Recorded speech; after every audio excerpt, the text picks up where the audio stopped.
Pernah lihat peta cuaca atau polusi yang warnanya mulus banget? Nah, data aslinya itu sebetulnya cuma titik-titik yang tersebar loh. Terus gimana caranya titik-titik ini bisa jadi peta yang utuh dan informatif? Yuk kita bedah prosesnya, dari titik-titik data mentah sampai jadi sebuah cerita visual yang lengkap. Kita semua pasti sering lihat kan, peta perakiraan cuaca atau kualitas udara yang warnanya kelihatan nyambung dan halus banget. Tapi faktanya, data itu kan nggak diukur di setiap meter persegi bumi. Pasti ada banyak banget area kosong di antaranya. Jadi gimana para ilmuwan bisa mengisi semua celah itu?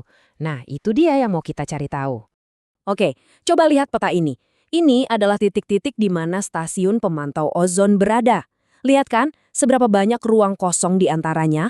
Nah, tantangan besarnya adalah gimana cara kita mengubah titik-titik yang terpisah-pisah ini jadi satu permukaan utuh yang bisa kita baca dan pahami.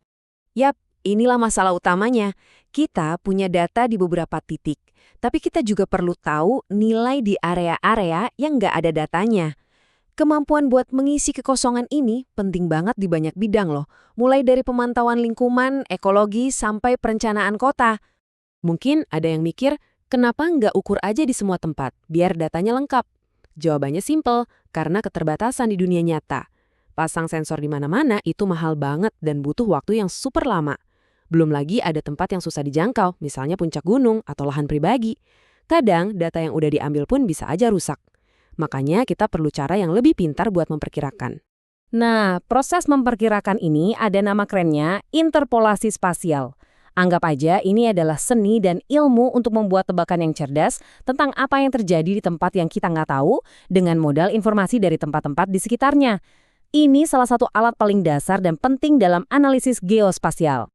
Tentu aja, sebelum kita bisa mulai mengisi celah, kita harus pastikan dulu kalau titik-titik awal kita itu bagus kualitasnya. Ibarat mau masak enak, bahan-bahannya harus yang terbaik dulu kan? Soalnya kualitas peta akhir kita sangat-sangat bergantung pada seberapa bagus data sampel awalnya. Umumnya ada dua pendekatan dasar. Yang di kiri ini namanya pola sistematis. Rapi banget, teratur kayak papan catur. Gampang buat direncanakan. Tapi ada risikonya, kalau ternyata pola di alam cocok sama pola kita, hasilnya bisa jadi bias. Nah, makanya ada yang kanan, pola acak.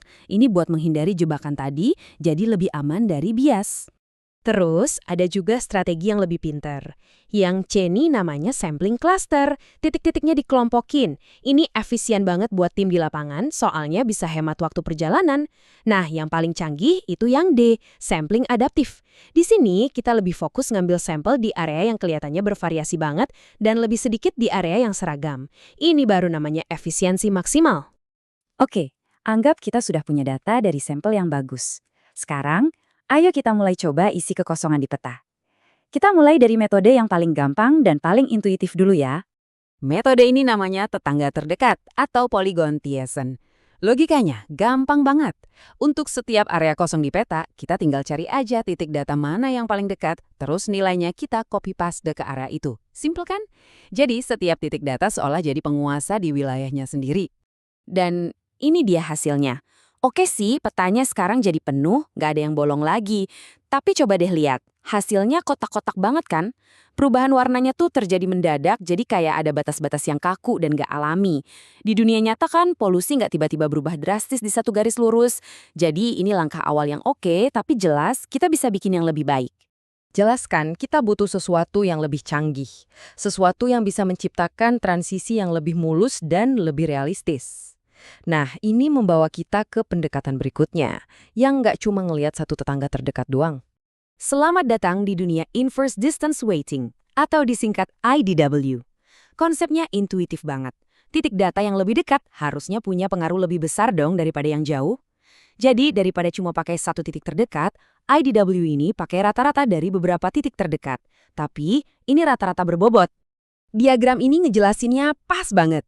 Coba lihat. Kita mau memperkirakan nilai tipik yang di tengah, titik yang paling dekat jaraknya 2 pastinya punya pengaruh yang paling besar. Sedangkan titik yang paling jauh jaraknya 6 pengaruhnya paling kecil. Hasilnya tentu aja jadi perkiraan yang jauh lebih halus dan lebih masuk akal. Jadi intinya gini, polygon Thiessen itu cuma lihat satu titik terdekat, makanya hasilnya jadi patah-patah dan kotak-kotak. Kalau IDWay, dia mempertimbangkan beberapa titik dan juga jaraknya. Itulah yang bikin hasilnya jadi permukaan yang jauh lebih mulus, berkelanjutan, dan lebih mencerminkan dunia nyata. Dan inilah dia buktinya, kalau kita bandingkan langsung. Di kiri itu peta kotak-kotak dari metode tetangga terdekat tadi, di kanan hasil yang mulus dan mengalir dari IDWay. Bedanya drastis banget kan? Kita berhasil beralih dari yang tadinya kayak tumpukan balok, jadi sebuah pemandangan yang kelihatan jauh lebih alami. Kita udah bikin kemajuan besar nih, tapi masih ada satu level lagi di atasnya. Sekarang kita masuk ke ranah yang dipakai para profesional buat mendapatkan hasil yang paling akurat dan paling bisa dipertanggungjawabkan secara statistik. Tapi sebentar, ada satu beda penting nih. Interpolasi itu kan cuma pakai nilai dari variabel yang sama. Misalnya nebak suhu, ya pakai data suhu. Nah, prediksi spasial itu bisa lebih pinter. Dia bisa pakai variabel lain yang berhubungan. Contoh klasiknya, kita bisa pakai data ketinggian buat bantu memprediksi suhu. Kenapa? Ya karena kita tahu, tempat yang lebih tinggi itu cenderung lebih dingin.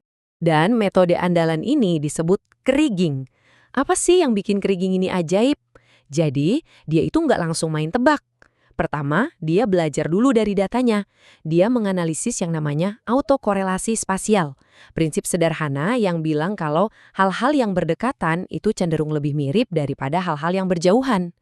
Dengan memahami pola ini, kriging bisa nemuin sidik jari spasial dari data kita dan bikin perkiraan yang paling optimal. Nah, alat yang dipakai buat nemuin sidik jari itu namanya variogram.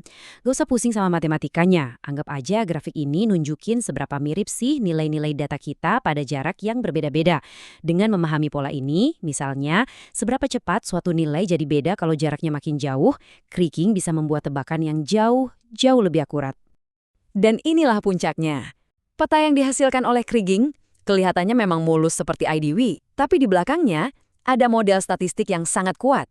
Jadi ini bukan cuma sekedar gambar yang indah, ini adalah perkiraan yang paling bisa diandalkan secara ilmiah.